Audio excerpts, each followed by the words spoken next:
thanks to everybody with the 34th for organizing this really wonderful event, Bandit Like Booker. So I appreciate it on many levels. Number two, appreciate the chance to say a few words to participate in this event as well. And look, it's a really challenging time for our country. There's no two ways around that. And I noticed, my son Jack, he's 17 and he's an avid reader. And I'm always curious what he's reading. He reads a lot of history, and he reads interesting stuff. He reads actual books, which is nice. And on his nightstand, maybe 2 months ago, I noticed the book he was reading is this one, and it's called How Democracies Die. And it's a book written during Trump's first administration. And the thesis of the book is it looks at democracies, I think, in the 20th century and how they fell apart, how they collapsed. And the thesis is these did not collapse because of some middle of the night military coup that stormed the Capitol. Exactly the opposite. That the way that democracies died in these countries is there was sort of a gradual, slow, steady erosion of civil liberties, attacks on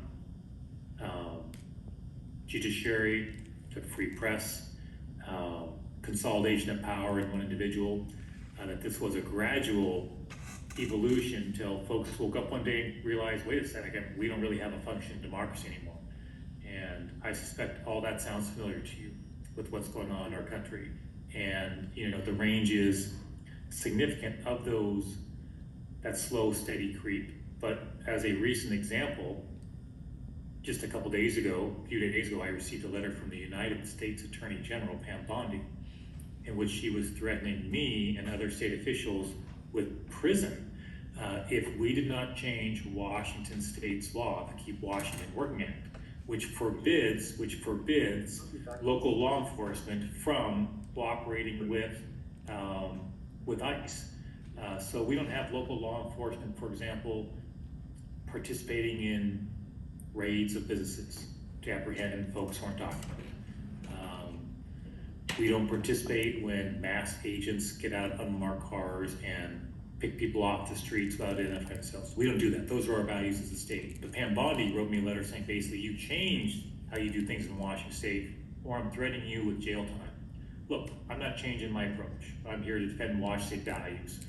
So all of us have a role to make sure we protect our democracy, whether you're a governor or whether you're a 17-year-old kid who's reading about how democracies die, or whether you're a member of the 34th District Democrats or anyone else. We all have a role to march in the street, to write letters to the editor, to make sure we take back Congress and support candidates across the country to take back Congress next year.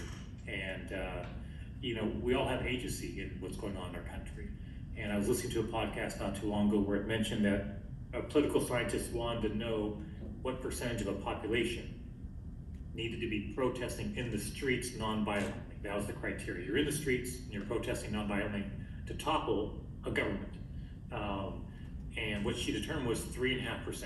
Once 3.5% of the population is out there on the streets protesting peacefully, that's the tipping point to topple a government that's authoritarian. And look, that for us should be encouraging. Hey, we all have agency in this. We can all take to the streets. We can all protest non-violently. We can all support candidates who are going to help us take back Congress. And that's what I know you're all doing. So I so appreciate the chance to have this conversation with all of you. Appreciate all you're doing to help out our democracy in a really challenging time. And just look forward to seeing you all in person sometime soon. Thanks so much, everybody. Ben and Mike Booker. Have a great day.